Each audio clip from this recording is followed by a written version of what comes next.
اعوذ باللہ من الشیطان الرجیم بسم اللہ الرحمن الرحیم الصلاۃ والسلام علیک یا رسول اللہ وعلی آلک واصحابک یا حبیب اللہ۔ حاضرین و سامعین، اگر ابھی تک آپ نے ہمارا چینل لائک اور سبسکرائب نہیں کیا ہے تو برائے مہربانی سب سے پہلے ہمارا چینل لائک اور سبسکرائب کر لیں تاکہ ہمارے آنے والی مزید دلچسپ ویڈیوز آپ تک وہاں پہنچ سکیں۔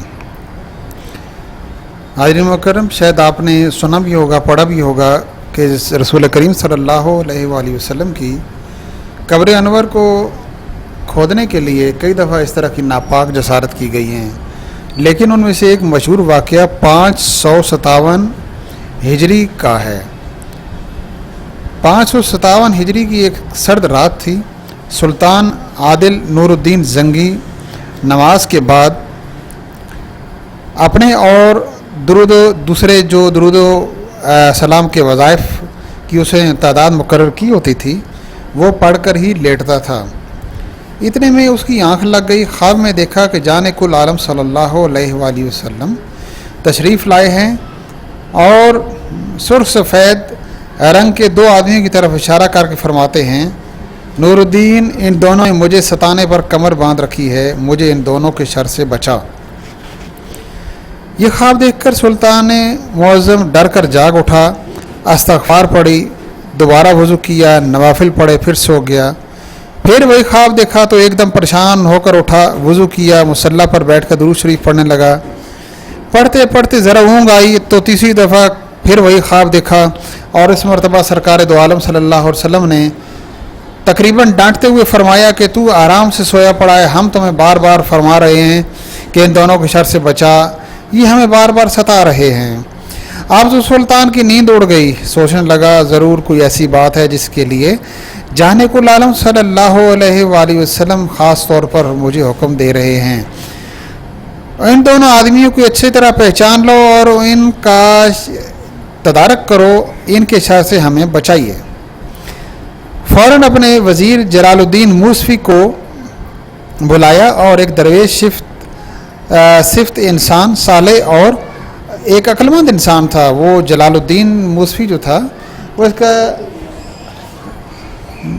وزیر بھی تھا اور بڑا ہی عاقل اور بالغ آدمی تھا۔ سلطان نے تمام واقعہ سے سنایا اور کہا ضرور مدینہ منورہ میں کوئی اہم واقعہ ہوا ہے جس سے جانے کل عالم صلی اللہ علیہ وآلہ وسلم کی روح اطہر کو تکلیف پہنچ رہی ہے۔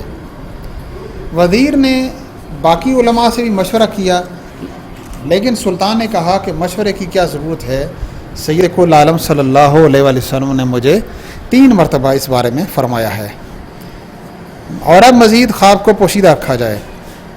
سلطان نور الدین بڑا بہادر اور عادل بادشاہ تھا۔ اس کی تمام زندگی دشمنانہ اسلام کے ساتھ جہاد کرتے گزری تھی۔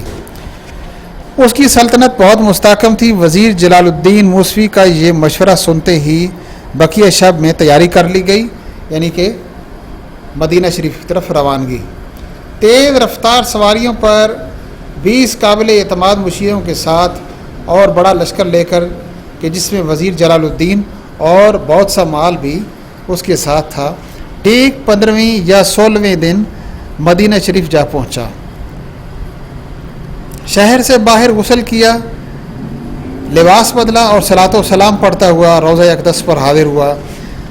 اس کی زبان پر ایک ہی جملہ تھا، یا رسول اللہ صلی اللہ علیہ وسلم، میں حاضر ہوں، لبیک یا رسول اللہ لبیک۔ مسجد نبوی میں نماز کی ادائیگی کے بعد سلطان نے حکم دیا کہ مدینہ منورہ میں تمام راستوں پر سخت پہرے بٹھا دیے جائیں۔ اس کے بعد منادی کرا دی جائے کہ مدینہ کا ہر شخص میرے ساتھ کھانا تناول کرے۔ اہل مدینہ نے بڑی خوشی سے دعوت قبول کی۔ سلطان ہر آنے والے سے بڑی محبت سے ملتا، بڑے غور سے اس کے چہرے کو دیکھتا۔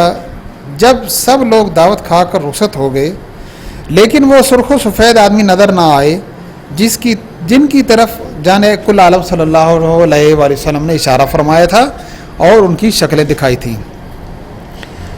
سلطان نے مدینہ شریف کے اکابرین سے پوچھا کہ کیا سب اہل مدینہ کھانا کھا چکے ہیں؟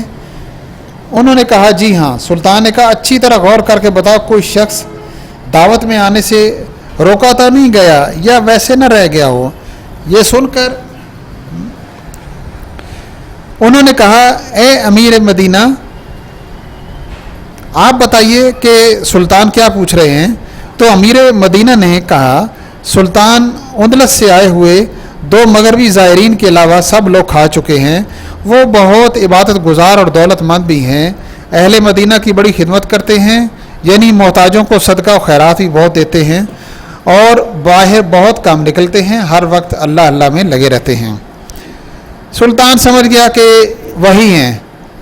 سلطان نے حکم دیا کہ انہیں میرے پاس لے آئیے، مگر انہوں نے آنے سے انکار کر دیا۔ سلطان نے دوبارہ حکم دیا کہ ان دونوں کو ہر حال میں میرے پاس لایا جائے۔ جب لائے گئے تو سلطان نے فوراً دیکھتے ہی پہچان لیا کہ یہی وہ بدبخت ہیں۔ پوچھا کون ہو، کہاں سے آئے ہو اور کیا کرتے ہو؟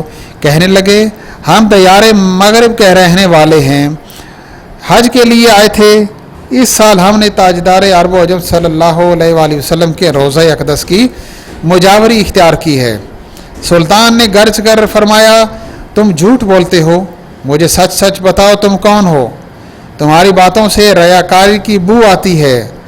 وہ پھر بھی نہ بولے تو سلطان نے کہا انہیں گرفتار کر لو۔ پھر امیر مدینہ سے فرمایا کہ مجھے فوراً ان کی قیام گاہ تک لے چلو۔ دونوں شخص روضہ اطہر کے بالکل قریب رباط میں مقیم تھے۔ سلطان ان کے حجرے میں داخل ہوا تو بے شمار سونے چاندی کے سکے پڑے تھے، چند وظائف اور درود پاک کی کتابیں بھی پڑی تھیں، اور بس کمرے کے درمیان میں ایک چٹائی بچھی تھی۔ سلطان نے چٹائی اٹھائی تو دیکھا اس کے نیچے پتھر کی سل رکھی ہے۔ وہ سل اٹھائی گئی تو اس کے نیچے ایک سرنگ تھی جو حجرہ مبارک نبی کریم صلی اللہ علیہ وسلم کے حجرہ پاک کی طرف جاتی تھی۔ سلطان نے غصہ کے عالم میں تلوار اپنے نیام سے نکال لی اور فرمایا سچ سچ بتاؤ یہ کیا ہے؟ تلوار برنا دیکھی تو بولے ہم عیسائی ہیں، مگر بھی حاجیوں کے بھیس میں یہاں پر آئے ہیں۔ عیسائیوں نے ہمیں بہت سا مال اور دولت دیا ہے کہ ہم بے دریغ سے خرچ کریں اور لوگوں کو اپنا ہم نوا بنائیں تاکہ ہم پر شک نہ ہو۔ ہم نے روضہ رسول صلی اللہ علیہ وسلم کے قریب 3 کرایہ پر جگہ حاصل کی ہے تاکہ سرنگ کھود کر جس طرح بھی ہو حجر نبی صلی اللہ علیہ وآلہ وسلم تک پہنچیں اور جسد مبارک نکالنے کی کوشش کریں۔ آپ وقت پر آن پہنچے، ہمارا کام مکمل ہونے ہی والا تھا۔ سلطان نے کہا سرنگ کی کھدائی کے دوران مٹی کہاں پھینکتے تھے؟ وہ بولے رات بھر مٹی کھودتے تھے، صبح سویرے زیارت کے بہانے جنت البقیع چلے جاتے اور اپنے تھیلوں میں مٹی کو بھر لے جاتے تھے اور وہاں گرا آتے تھے یا قبروں کے اوپر ڈال دیتے۔ اس طرح ہی کرتے رہے اور آج رات حجرہ شریف کے قریب پہنچ گئے تو آسمان میں گرج پیدا ہوئی، اس قدر بجلی چمکی اور ایسا زلزلہ پیدا ہوا کہ زمین ہلنے لگی، یوں محسوس ہوا کہ پہاڑ بھی جڑ سے اکھڑ گئے ہوں۔ اسی رات ہی آپ بھی صبح سویرے یہاں پہنچ گئے ہیں، اب ہم آپ کے سامنے ہیں۔ سلطان نے ان کا اعتراف جرم سنتے ہی تلوار سے ان دونوں کے سر کو تن سے جدا کر دیا۔ اب اس کے دل کا بوجھ ہلکا ہو گیا۔ وہ دیوانہ وار روضہ اطہر پر حاضر ہوا اور روتے روتے عرض کی یا رسول اللہ صلی اللہ علیہ وسلم، آپ کا کس قدر کرم ہے کہ آپ صلی اللہ علیہ وسلم نے روئے زمین کے تمام بادشاہوں میں سے اس اہم کام کے لیے اپنے اس غلام کا انتخاب فرمایا۔ اس حاضری کے بعد سلطان نے حکم دیا کہ حجرہ شریف کے گرد گرد پانی کی ایک بہت بڑی خندق کھودی جائے۔ جب خندق کھودی جا چکی تو سلطان نے سیسا پگھلا کر اس میں بھروا دیا۔ یوں حجرہ شریف کے چاروں طرف سیسا پلائی ہوئی دیواریں کھڑی ہو گئیں جو الحمدللہ آج تک قائم ہیں اور ہمیشہ قائم رہیں گی۔ اللہ تعالیٰ کا وعدہ ہے کہ وہ اپنے حبیب صلی اللہ علیہ وسلم اور اس کی سنتوں کی حفاظت خود کرے گا۔